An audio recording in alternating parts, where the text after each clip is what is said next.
Thank you, Helen. Good morning, everybody. It's a little bit dull and dark here where I am, based in the Midlands, but I hope you're going to enjoy a little bit of time with us thinking about what the Pensions Regulator is doing now, and a little bit of forward planning for how they're going to proceed, we think, based upon their existing powers and indeed the new powers that are coming up in the pension scheme bill. We're splitting this into three today, and I'm going to start by looking at the regulator and how it's been behaving in the pandemic. So some of this will be stuff you've experienced, and also then just to see how this is developing. And I think it's fair to say that the regulator was pretty quick to communicate and fairly regular in its updates once the COVID pandemic and the national lockdown took root. Initial guidance came through for trustees, for scheme administrators and for employers, starting at the end of March, with updates that are going on still, in truth. From our perspective as lawyers, we were keen to see what it was saying for employers about contributions, ongoing contributions, including in light of the furlough scheme, and deficit reduction contributions, and general compliance. For scheme administrators, key points were around business as usual, what was non-urgent action that they could reasonably perhaps downscale their prioritization in circumstances, and also the importance of business continuity. And for trustees, well, of course, trustees, there's a lot more for you, isn't there? So as well as guidance on contributions, their timing, their investment, deficit reduction contributions, there was guidance and commentary on transfers, on admin continuity, and moving into valuations. That's important for employers as well, of course, investments, reporting to the regulator, looking at covenant and security, quite difficult at times during the pandemic to think how a covenant might develop and how it might be impacted. More on furlough, cyber risk seen as being a real issue. We know it's an issue, but particularly in these difficult times. And most recently, as last week, looking at preparations for schemes facing employer distress or even insolvency. So in addition to that, the regulator said we've temporarily suspended our regulatory initiative to allow schemes to focus on immediate risks. And there was some deferral of certain actions, but that didn't mean it suspended all of its work. And it specifically said that close supervision and rapid response teams would still be doing their work. Moving through those updates has been an important thing for the regulator, but they very much do feel like they're at their desk, and they are very visible in the industry. Go to the next slide, please, Helen. So employers, what has the regulator done for you? Well, I've sort of split their messaging into the seasons, if you like. And in the spring and summer, their focus was very much on reminding you of continued obligations for automatic enrolment, whether you were a new employer, when you might want to have a look at the 3-month postponement period if you were impacted by the pandemic, or whether you were generally enrolling your workforce as they hit certain pay thresholds, or re-enrolling over a period of time. That didn't go away. Future service employer contributions were quite important because they could very much depend on scheme rules, as indeed would employee contributions. So if employers wanted to change or reduce their contributions for employees who were perhaps working shorter hours or even on furlough, they needed to be careful not to breach the automatic enrolment minimum levels. They also needed to check their scheme rules. And within furlough, before the 1st of August, claims made before the 1st of August could have employer contributions as part of the claim up to the auto-enrolment statutory minimum, but not if for any proportion of your scheme's bespoke contribution that went over and above that. But that ended in August. And so employers have had to look quite carefully if they wanted to make changes to their future service contributions. And normally that would require 60 days consultation if you've got 50 or more employees. The regulator said it wouldn't be looking to penalise people if they didn't fulfil the whole of that consultation in respect of people who are on furlough, where the employer contribution was going to be adjusted. subject to the statutory minimum. So that was quite pragmatic, wasn't it? But it was still quite a complex position for employers to work through. And when it came to late payment of DC contributions, they relaxed the reporting period from 90 days to 150 days, which seems quite a long time actually. But from January next year, they want you to go back to the 90-day regime of notifying a late payment in conjunction with your trustees for a trust-based scheme as well. So some practical stuff there, but it still wasn't necessarily easy. And I'll look in a little bit more detail in a second on their position on deficit reduction contributions if those needed to be suspended. As we go into autumn winter, I think compliance is still key, of course, but the regulator has noted that a number of valuations are approaching either their effective date or some of the results from valuations made earlier in the year. And they have recognised the height of the pandemic, certainly, that more time might be needed to finalise some valuations then underway, particularly when assumptions have been set in better times, although it wasn't compulsory to revisit those. But trustees might want to take issues around affordability and future covenant into account when setting and looking to agree a recovery plan. I think that's still work that will have to be done really for many schemes. In the meantime, the guidance last week on distressed and insolvent employers, and I'll speak a little bit more about that in a second. Next slide, please, Helen. I feel like Chris Whitty doing that. So what did trustees and scheme administrators have to look at? Well, as I mentioned, some acknowledgement that some work was non-critical, and therefore if there was a delay perhaps in producing annual benefit statements because administrators were moving to working remotely, then the regulator said it would be proportionate and fair when it heard about administration breaches. But it was very keen for business as usual, and I think many trustees did find that their administrators stepped up and got themselves organised, and I haven't heard of too many instances where things got severely delayed, and I hope you're able to nod along with me there. One interesting point has been on risk registers. Of course, I think it would be like 10 out of 10 to anybody who had a global pandemic on their risk register specifically before this year. And so most schemes have, of course, moved to update their risk registers. And indeed, I had a conversation a couple of weeks ago about some trustees who said, well, actually, now we were all sorted with remote working, do we even need this on the risk register? Well, I think you do, not because we're expecting more pandemics, but there's more to come, isn't there? There's perhaps more illness to come, sadly. There is the risk of redundancies in organisations starting to harden, and the loss of knowledge as well as resource with that. And I think just the practical things of when we come to the Christmas period, I'm hearing of businesses shutting down earlier and people using up their holidays. So that might have some impact on administration. So do be careful to make sure that everybody's ready for that. Looking at the more serious side of things, the regulator did make it very clear that people had to be very careful about transfers in the pandemic. We know they've been worried about them for a long time, and a lot of us have seen the tragic consequences of scamming. The regulator was quite relaxed about suspension of transfers during the height of the pandemic.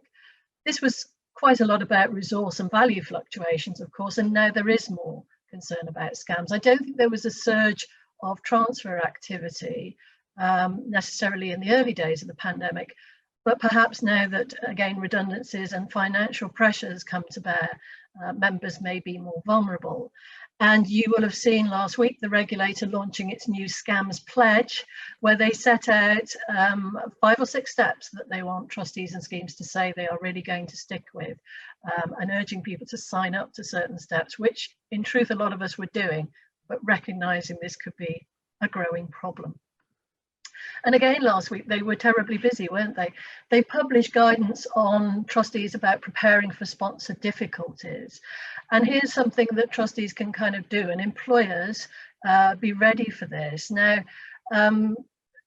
things mentioned by the regulator included keeping track of issues arising from corporate transactions. Those are still going on, of course, a lot of them being revitalised. Mention of Brexit issues, of course, we've not forgotten that.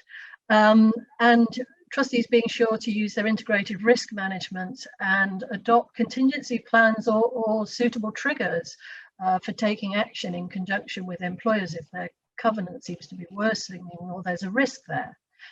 Now, contingency planning for employer insolvency isn't new. The PPF gave us guidance on some of the practicalities of this a couple of years ago, but that was very much more about what if you can't get hold of the person who pays your pensions when there's an insolvency. This regulator guidance is rather more about preparing now and engaging to have your seat at the table. That gets mentioned quite a bit. Making sure that business and financial information that trustees need to know is available to them in a timely fashion. So although the scheme administration regulation gives trustees rights to certain information from the employer, the regulator emphasises, and we would certainly support this, it's good to have an information sharing protocol with your employer. It really demonstrates everybody is really recognising these issues and working through how they will share information and when to ensure that the trustees get that information at the right time. The regulator is concerned that if the trustees delay putting protections in place, other stakeholders such as lenders could be in a stronger position to take value from a distress situation, which could be, in the regulator's view, to the detriment of the scheme. So certainly think about whether you understand your legal obligations and what your rules say if the employer finds a distress situation. Look at risk management contingency plans, and also look at your governance as trustees, not just your skills and your ability to deal with these issues, but whether your trustee board might struggle with conflicts of interest or even be rendered slightly paralysed if those who are conflicted back away from trustee discussions. Can you still make valid decisions? Are you ready to make careful records, bearing in mind you may get access to some quite commercially sensitive information, and alongside information sharing you might be asked to enter into certain confidentiality agreements. So that's somewhat sobering, but perhaps realistic as we go into the winter. And I think, of course, we saw some guidance from the regulator quite early on where trustees actually were going to be approached and asked to defer future service contributions.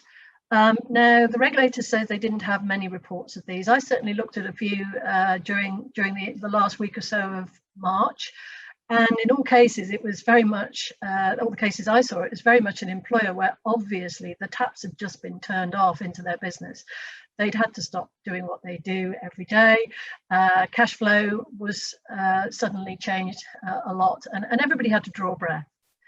So the regulator gave us some guidance. I won't read through all of those on the slide. I'm sure you would recognise them as the sort of things you would expect. But why I continue to mention this, although it hasn't been used massively, is for two reasons. First, I suspect we may even see some new requests now, as employers that managed through the first few months now find that the situation is trickier again.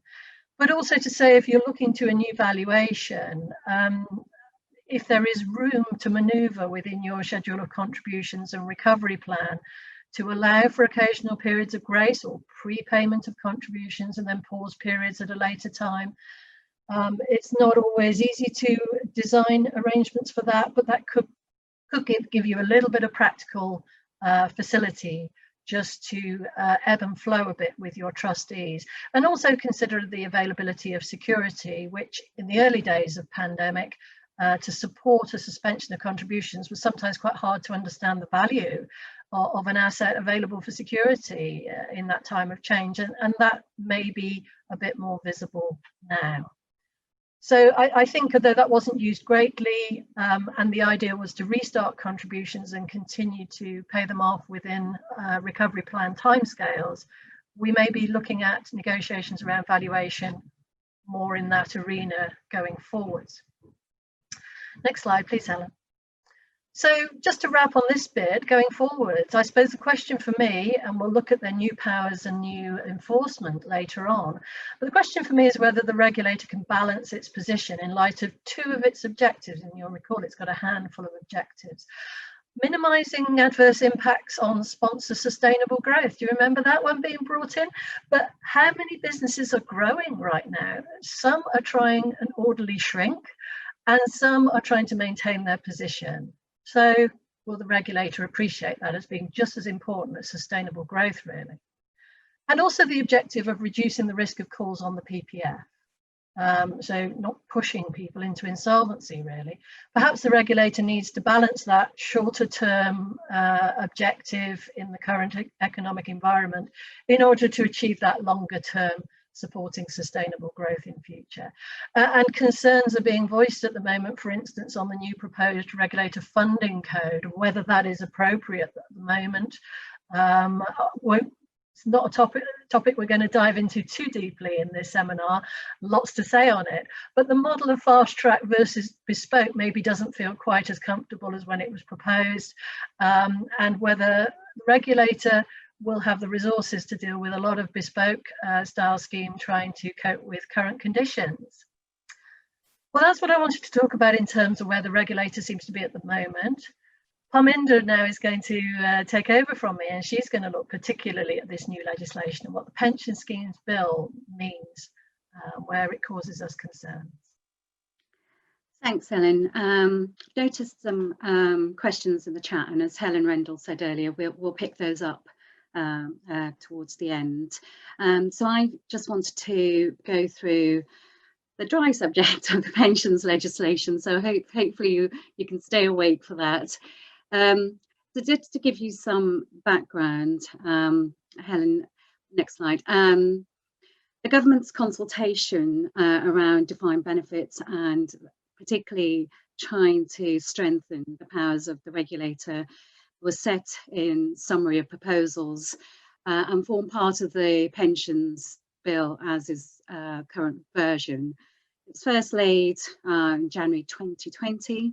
We're quite topical with this and timely with this presentation, as it had its third reading in the House of Lords yesterday. That usually means that there could be amendments, but because this pensions bill has been amended and there's been a lot of opposition, which I'll talk about later, and some criticism, we're of the view that the version as it stands in front of the House of Lords at the third reading will probably be the one that will be enacted. But things do change, so watch this space. Next slide. So in terms of the pension regulator's powers, some of the powers have been extended under the new pensions bill, and there are some new powers. And it's essentially to try and meet the regulator's aim of being clearer, quicker and tougher. Helen will pick up on the new catchphrase of what this means in her next section. But that was the essential aim, and I've been in the pensions industry long enough to know that there's lots of aims, particularly after Robert Maxwell bobbed off his boat. And it's mostly around protecting members' benefits.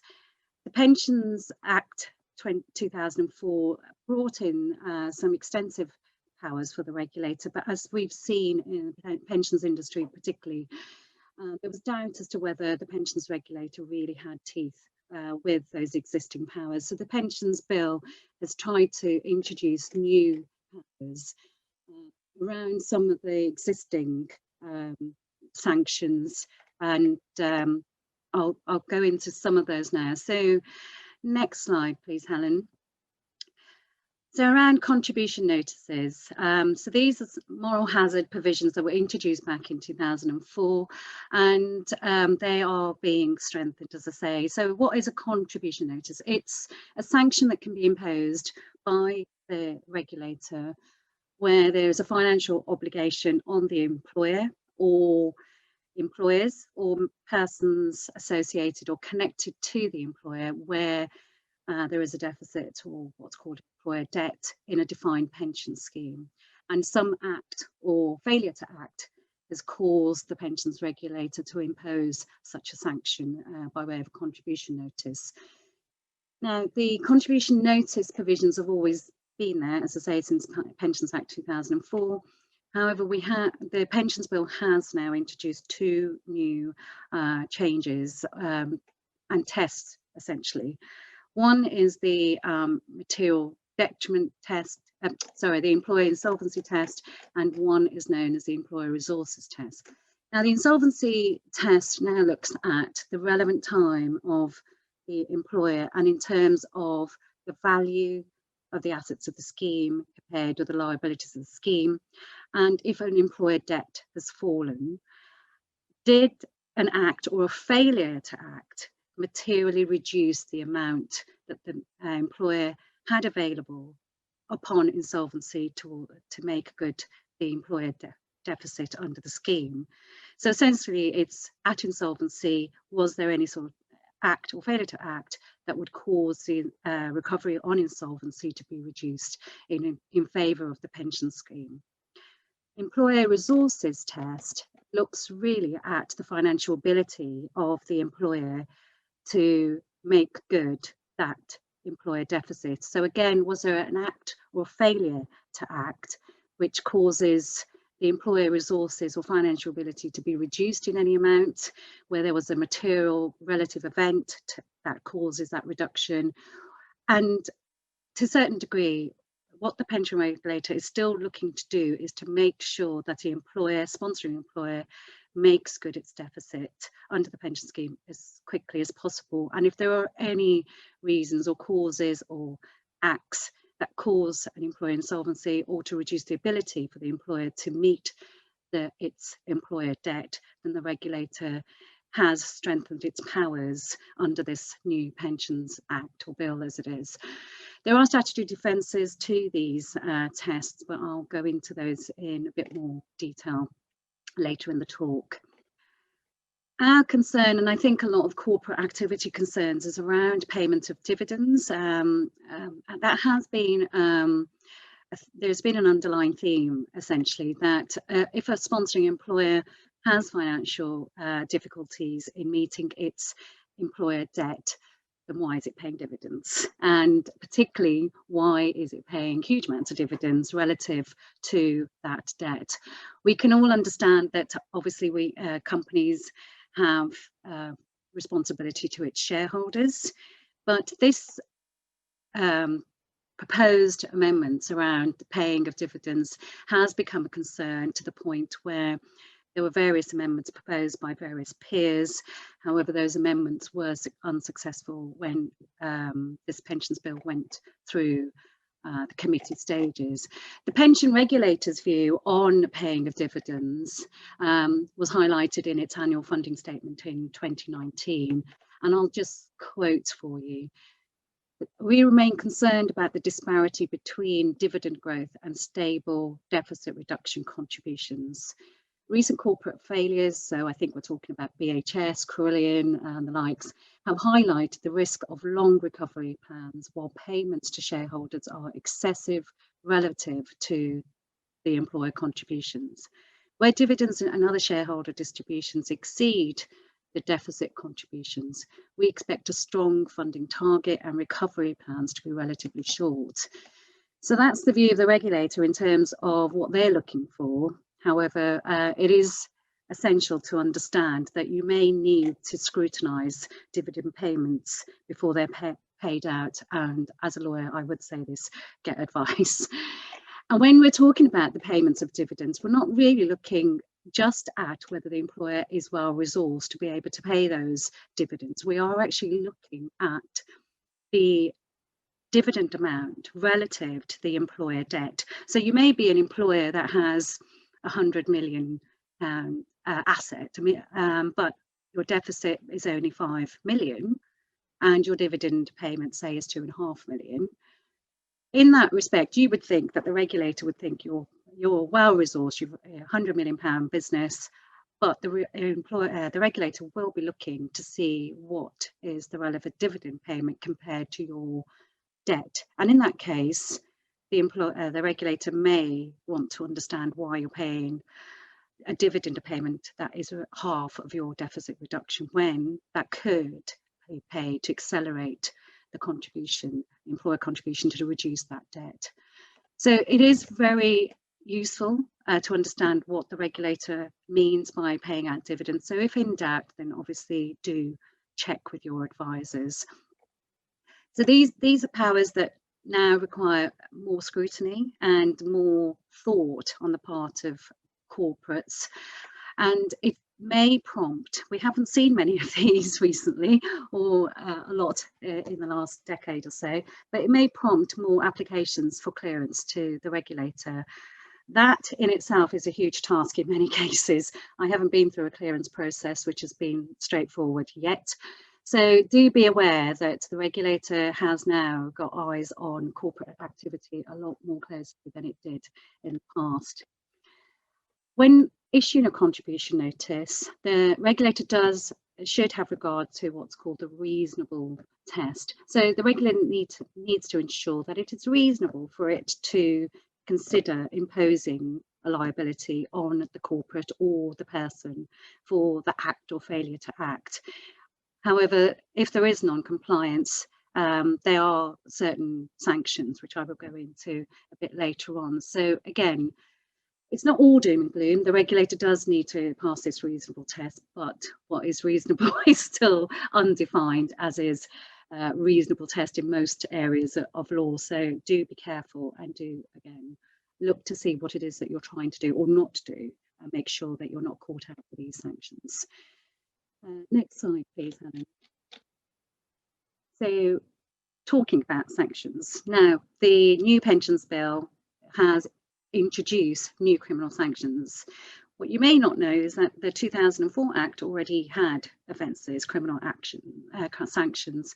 However, they have been strengthened under the pensions bill. So if there is any avoidance of employer debt or a debt to make good the deficit under the pension scheme by any person, now that's key, any person, without reasonable excuse.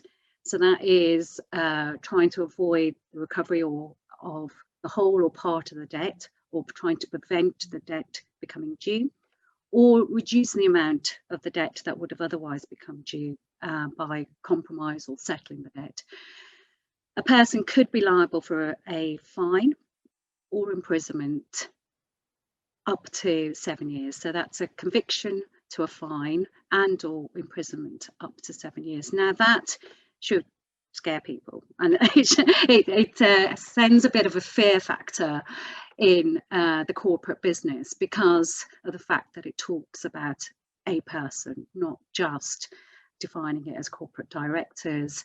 I'll go on to that in the talk, but also we do have another criminal sanction, and that is where there's an offence to conduct risking accrued scheme benefits. So if you were to do anything, or a person is to do anything that might have a material effect on the benefits that have already accrued under the scheme, again, a person could be liable for a conviction and or a prison term of up to 7 years.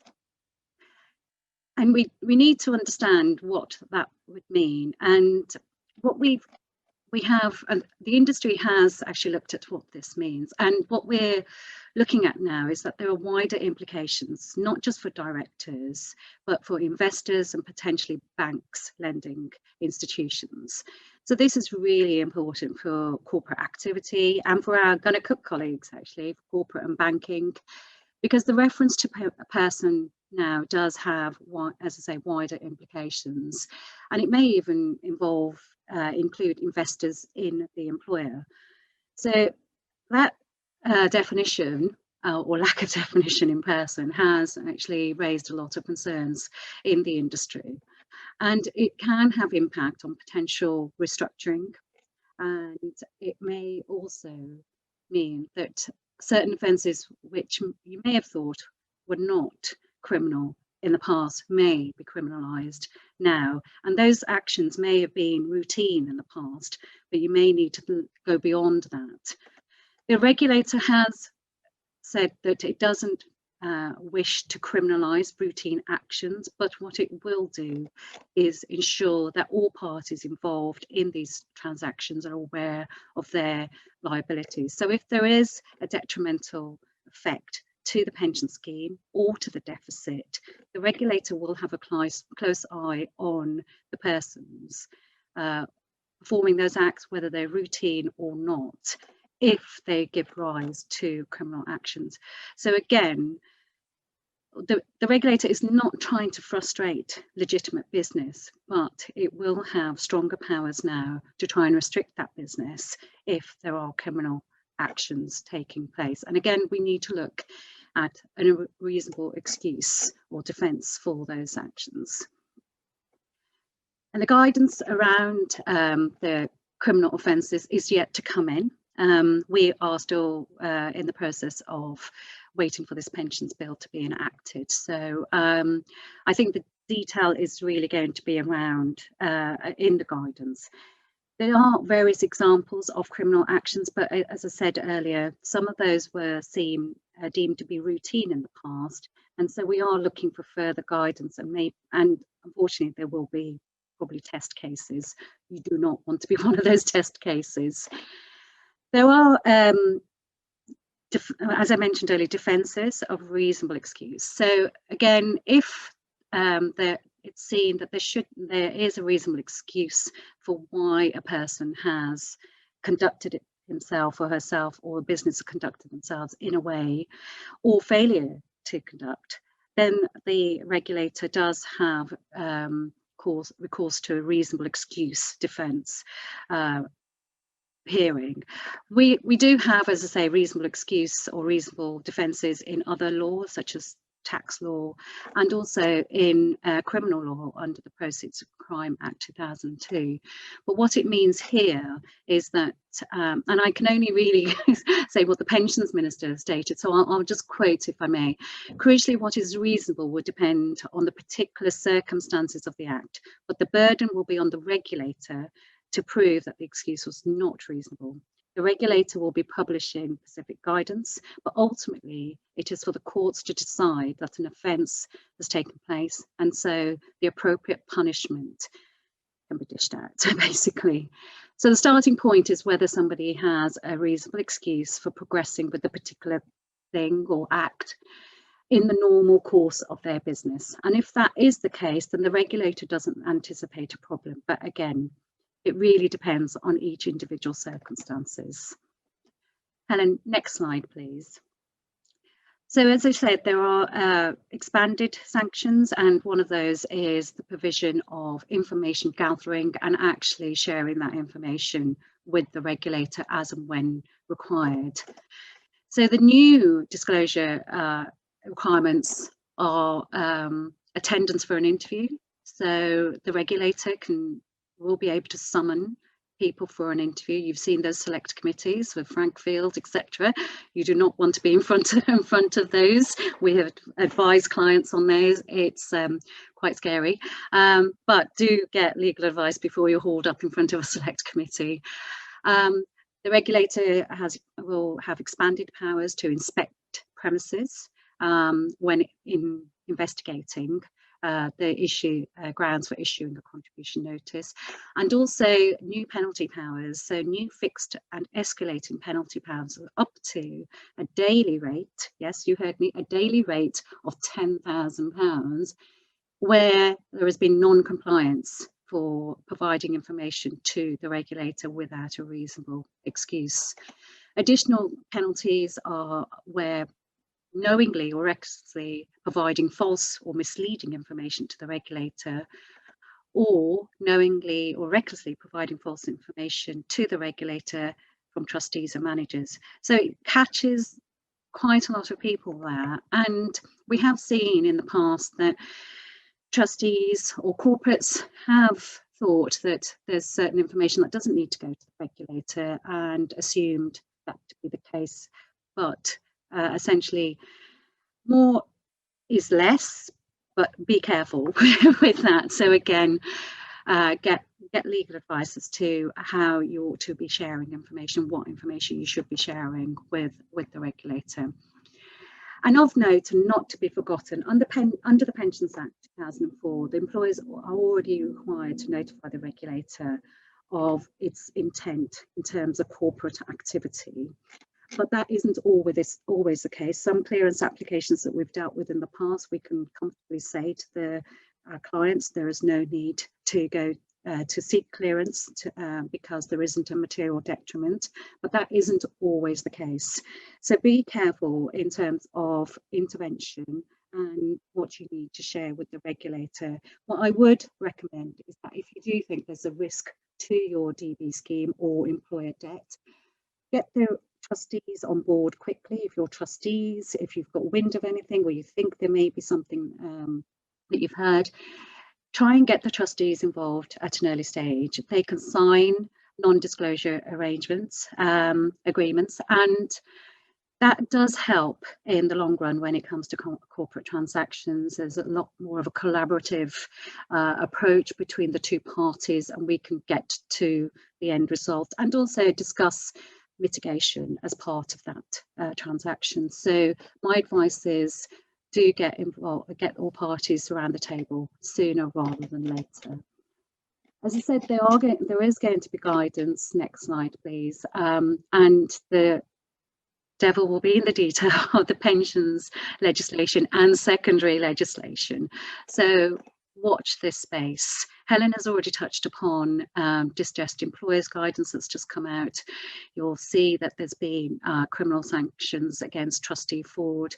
So it is useful to understand what the regulator's looking at, but let's watch this space to see how that pensions bill becomes enacted. That's all I had. Now back over to Helen. Thanks, Parminder. Gosh, they're going to have quite a lot of new powers, and we certainly do need more from them about those. So let's just think about the regulator's enforcement operation and how they're structuring their team and what they are saying about what they're going to do with these new powers. And I've just seen some questions popping up saying, can you give us some examples? It's a bit hard, isn't it, until they actually start doing it, but we are promised some guidance. More about that in a second. So just to touch on the history of the regulator's enforcement, because these aren't brand new powers, a lot of them are developments. And the regulator is very much dependent on information as well, and that's key. Parminder's touched on that as well. I'm going to say a bit more about that. So they were set up with powers to receive notifiable events, whistleblowing of breaches, and to requisition information. And the scheme return got a bit longer and longer as well, didn't it, to get more from schemes. But when it came to those powers, a lot of them were based on a sort of proportionate or risk-based approach, which the regulator has adopted. And I wonder if that has been a little bit circular. They've not wanted to nitpick, but equally, if they are seen not to be doing anything about things that go slightly wrong, do you then think that those things going slightly wrong are not material? I don't know. I think a lot of the time they seem very tightly resourced, and that may have constrained them as well. Now, sometimes I think they have been seen to overcrew things a little bit, but I think they have got more resources, and certainly if they've got more powers, they're going to need to use those more resources, because some areas in these powers are difficult, and enforcement from the regulator has sometimes seemed a bit bogged down in some of these tricky powers, the moral hazard powers and the like. They're drafted quite broadly. We understand why they're drafted broadly, to try and capture things that are going wrong. But and it's not the regulator's fault, though, that can be very difficult to enforce. And you can find yourself going backwards and forwards to the courts, even going backwards and forwards across the Atlantic to the courts, to try and enforce these broad laws. And even in advance of the current pension schemes bill, and a number of us in the industry were flagging that the regulator had existing powers and it wasn't using them. I put a picture on the slide there, not just so that you can see what I look like when I can get more than one haircut in a year, but actually that's me in front of the Work and Pensions Select Committee in 2018 with the wonderful Frank Field. Not because I was frog marched there, but actually I was appearing as an expert witness to their inquiry on the defined benefits white paper. And a question that I faced amongst many was about whether the regulator should be able to appoint sort of super trustees, managing trustees. Well, setting aside the legal difficulties of that in light of trust law, they have powers to appoint trustees. They've had them for a long time. They haven't used them an awful lot so far, but there is a little bit more of that going on. So a bit more resource, rather more powers. But I think the crucial thing, and if we could just move to the next slide, is they are keen, I reckon. Why do I say that? Well, you remember the strapline, which I think largely came about in the summer of 2018, didn't it? They were going to be clearer. We like that. Quicker. We quite like that as well, to be honest. And tougher. Well, okay, if that's fair enough. If people need toughness, they need toughness, because we were seeing abuses that nobody wants to see in this industry. What else are they saying? They're saying now they want to be visible, okay, authoritative, and proactive. Gosh, they're in the starting blocks, perhaps. They are looking to prevent, they say, to prohibit, to remedy, and to punish in relation to harm. Okay, it sounds like a good idea. Will they be an effective deterrent to harm? I would hope so. Will they catch up people who haven't really set out to cause harm? Well, that's a worry, isn't it? And that's where it's important to think very carefully about these new powers. Within the enforcement department of the regulator, they've done some internal restructuring, and they have two teams internally, what they call the investigations team. They include financial investigators there. They will be gathering evidence and looking into their investigation. And then they will have their proceedings team, designed to make a sort of objective, semi-objective review of their enforcement options in relation to issues raised by the findings of the investigations team. That's when they will then decide whether to proceed with litigation or with settlement. And the regulator has a team of in-house advisors to help them with that. And they also have an in-house legal team, and certainly we've seen their in-house legal function. It just gets better and better, actually. It was perhaps a bit thin in the past, but they have recruited some good people there. Now, the regulator wants to be clear that if it's using its enforcement team, schemes will know about this when enforcement action is underway. And so it won't just be a question of waiting for a warning notice to drop on your matter, though that's never really been the case. It is possible for them to do things using a time-critical process for particular sensitivities where they don't tell you an awful lot before the determination comes from them, but we'll just park that for now. The important thing now is that they will be assessing cases when they start investigations, and they're saying that's when they're likely to be making parties aware of their investigation. They may be using their other functions, such as supervision of a particular scheme, which again they talk to you about, they engage with. They have said quite openly they'll be using more Section 72 notices. These are the notices, and they're going to be modified in the new bill. The notices to get information from people. Now, there are instances where they already use these quite a lot. Do take them seriously if you get one. You will have questions in there that you really need to respond to, because I don't think they're necessarily going to be very patient if they don't get responses. They do consider it's critical. You may have to go away and do some work in order to do your responses. And so you need to be engaging quite early on once you get a notice from the regulator to make sure you gather the information. You may need information, for instance, from your actuary.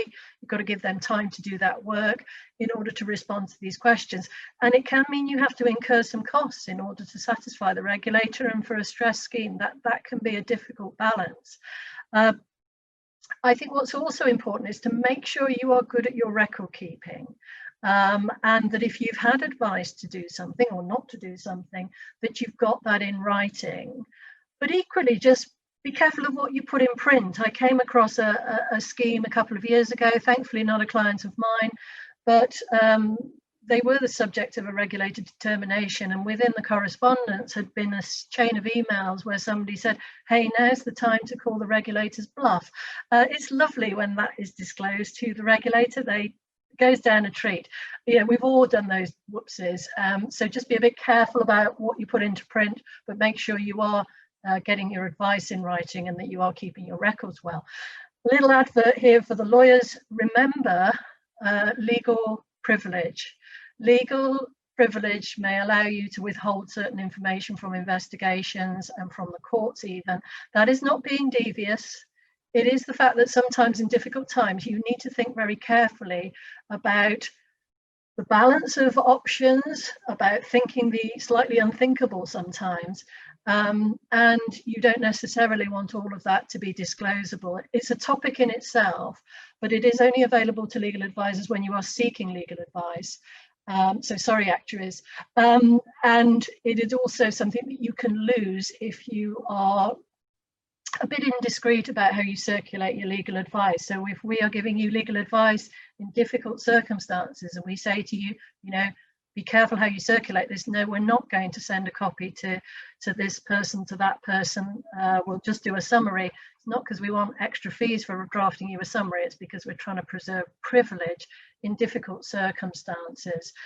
So if you do find yourself in some difficult circumstances, remember to talk to your lawyer about the advantages of privileged advice. Regulator is also saying it's going to use its powers more to improve governance and enforcement on governance with a view to improving standards. And of course, we talked when we mentioned the insolvency and distress guidance about the need to consider conflicts of interest. Not just conflicts of interest, but trustee knowledge and understanding is going to be important. And the regulator is starting to show more inclination to appoint particularly professional trustees in circumstances where existing trustees are either too heavily conflicted or they don't have the knowledge and understanding to manage their trustee obligations fully. Next slide, please, Helen. Now, we are promised a new combined code of practice. Here's a lot of things that we are promised coming out from the regulator to help us. A new combined code of practice. Remember, codes of practice aren't legally binding, but by law, highly influential. And can be referred to in court as for standards effectively. And some of those now looking quite old and out of date, multiple codes. We were told to expect a possible draft this month. I haven't seen it pop up on my screen today yet. They were busy last week, weren't they? But you know, in the next few months, the new combined code. On top of that, here there should be quite a lot coming through. We're promised a publication on enforcement activity from the regulator. And the regulator says it's taken some note of what people felt about its publications, and it wants to develop more case reports, but not just novel cases. And I think they're quite right on this. It's good to understand, if they'll tell us, how they're going to approach more routine cases. So there's an element of them making an example of stuff, but actually we do want to understand some of the routine cases too. Other action in the pipeline. They say they're going to publish their settlement policy to develop from their existing position. Of course, they won't always accept settlement, and particularly where there's criminal sanctions involved, they wouldn't necessarily see that as appropriate. Of course, settlement was presumably what helped BHS out of their conundrum. But please don't think that it's going to be a decent way forward or a successful way forward to ride roughshod over a scheme and hope that you can settle it for a couple of million when somebody comes knocking. I don't think that's how it's going to be. They have promised to let us see their policy proposals early next year, but they haven't given a firm date yet, of which I'm aware. Again, that would be helpful. So building around the new pension schemes bill comments, we're told we'll get guidance on criminal offences, and they've committed to consulting before these offences come into effect. And actually the pension schemes bill, Guy Opperman said it would be in this year. So we're going to need that consultation pretty swiftly, aren't we? And need to know when that's coming. And I wonder if they might, you know, they're facing the criminal burden of proof, which is quite tough. Parminder talked a lot about the defences. And how those will be subject, you know, that charge therefore is subject to the criminal burden of proof, which is a very high standard. But I wonder if they might adopt ideas such as deferred prosecution arrangements, which the SFO uses for organisations on sort of economic crimes, where they suspend prosecution for a period, provided you meet certain conditions to allow for a sort of reparation. It'd be interesting to see where they go on that, because they have talked about engaging with other agencies, enforcement teams, in terms of their enforcement function themselves. Other policy developments are expected to have knock-on effects on enforcement, funding code, trustee requirements on climate change and ESG, DC value for members. So gosh, we're expecting an awful lot from the regulator, aren't we, here, to see what approach they're going to take. So make sure you keep up to speed with your advisors. And just a quote from the head of enforcement, who I attended a talk where she said they were very pleased to be getting a power to levy large fines and the option of criminal penalties. Gosh, Well, last week, Professional Pensions magazine reported on a poll from fellow lawyers Herbert Smith Freehills. And at that point, the respondents were of the view that people wanted to see the regulator being a bit measured in its tougher approach, the clearer, quicker, tougher, because of the current economic and social climate. And it's interesting to reflect that perhaps a year ago I was, attending events where people were saying to the regulator, go for it, dig out those wrongdoers. And I think that spirit is still there, but it has very much to be put in the context of the current environment. Perhaps that's where a balance needs to lie. So new teeth for the regulator. Well, I'm a lockdown cliche. I've had a new puppy for the last 6 weeks. Those teeth are sharp, but the bite isn't so hard. So there's a balance to be struck. And I hope the regulator understands how to do that. Well, thank you, everyone. Just a final slide is to show you details. We've been busy as well over lockdown at Gonna Cook, and our pensions team has grown. We now have 7 partners, hopefully some familiar faces to you there, not just Parminder and I. We'll stay on the line for a while and try to deal with some of the questions, but also don't forget, if you want to talk about these issues further, do pick up the phone or get in touch with your usual pensions team contact.